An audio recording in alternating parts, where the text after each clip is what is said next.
Mikel, let's start by looking back at the first leg in Porto. Now you've had time to reflect. How would you describe your team's performance?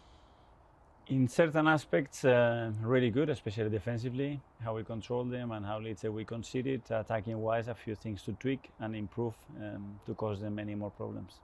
It was a game that encapsulated fine margins in a Champions League knockout game. How do you stop little mistakes or errors or a moment where a player can just switch off from happening? Well, it's always what we want, but at the end they play and errors are part of football. I will talk more about the courage that we have to show as well to make the game and make things happen more than we did in Portugal, understanding that you're facing top opponents that make life difficult for you, that they are very well organized. And the longer that the game went, I think we improved, and when we have the control of the game, in one moment we lost it, and that's a big lesson as well. And how have the players felt since that game? What's their reaction to that result been? Well, I think we've seen it. It's right away we played Newcastle and we were exceptional, and then we went away and we were exceptional again, and we won here at home 2 days ago. And the consistency has been there, you know, and a result cannot change your mood or your belief, and we have to continue to do, and we have tried to prepare the best possible way with the time that we had and make something beautiful tomorrow. Yeah, even before the first leg out in Porto, Arsenal's run has been incredible. It's been an unbelievable start to the year. It's now 8 Premier League wins in a row. How can you take that momentum into a game like this, which is a completely different test? Well, taking a lot of confidence and understanding that what is happening is not a coincidence and is a consequence of a lot of things that they are doing extremely well, and we have to make the opponent feel that way, you know. And we play at home. We haven't gone through for 14 years in the competition, so the opportunity is huge, and I'm sure the atmosphere tomorrow is going to be really helpful for us. Yeah, let's talk about that so-called round of 16 curse. It seems to be something that people keep talking about. 2010, the last time that Arsenal went past this round. So what is the key to getting past this? How do you block out the noise of everyone talking about that? Be better than the opponent and deserve to win the game. I don't see another way, you know, and from the first minute, go for it and have the emotional intelligence that is needed to manage the game in the way that is needed. Understand that is a lot of time, but as well creating from the beginning, you know, and energy and I believe within the team and the stadium that is going to happen. Yeah, you mentioned the crowd.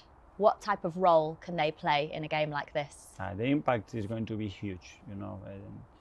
They have to bring their positive energy and the noise to that place to play every ball with us, because if we do that, with the hunger and the quality that the team has, our percentage of winning will be higher.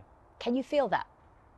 It's incredible. You feel the last few games that we played at the Emirates and 2 days ago in Brentford. It was 1-1, and how they are pushing, and in every ball they are right behind the team. We made a mistake, the reaction straight away is right behind the team, and it's amazing to be part of that. You've already mentioned the control that Porto had in the first leg, and that Arsenal obviously had to be patient in that game, but then ended up conceding with the last-minute goal. Was the match against Brentford at the weekend almost like the perfect rehearsal to be able to try and beat a team that also sit in a low block? Yes, there are similarities. Information is different, but in certain behaviors especially, there are things to take from that game, and it was at home, and we needed to win as well, and I think it was a really good game for us just before this one. The 8 wins in a row that you've had in the Premier League, you've scored 33 goals in those games.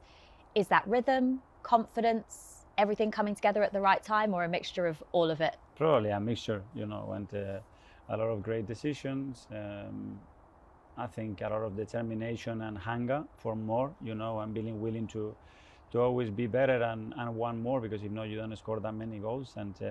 And then, yeah, keeping humble and maintaining the habits that makes you good to higher standards, because then you have to do it consecutively in many matches in this league, which is very difficult to do. And you know what it's like as a player to be successful. The last time that Arsenal won 8 matches in a row in the league was actually under Arsene Wenger.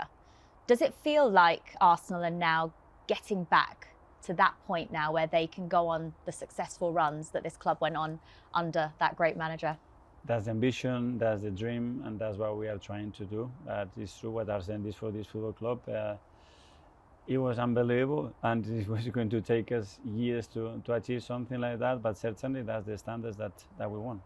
And for you as a manager, managing a Champions League knockout game, how much are you relishing the opportunity? I love it, but it's managing in these big games is what you want to do, being part of these moments and playing in the Premier League, being top of the Premier League, watching the game last night between Liverpool and Man City. You want to be there, you know, and we are here now, and now we have to make the most out of it. And what would it mean to you then to get through to the next round? It will be incredible, especially for our people, because, as I said, it's been a long time, and I think for the club as well to go through that hurdle and start to look at the future in a different way.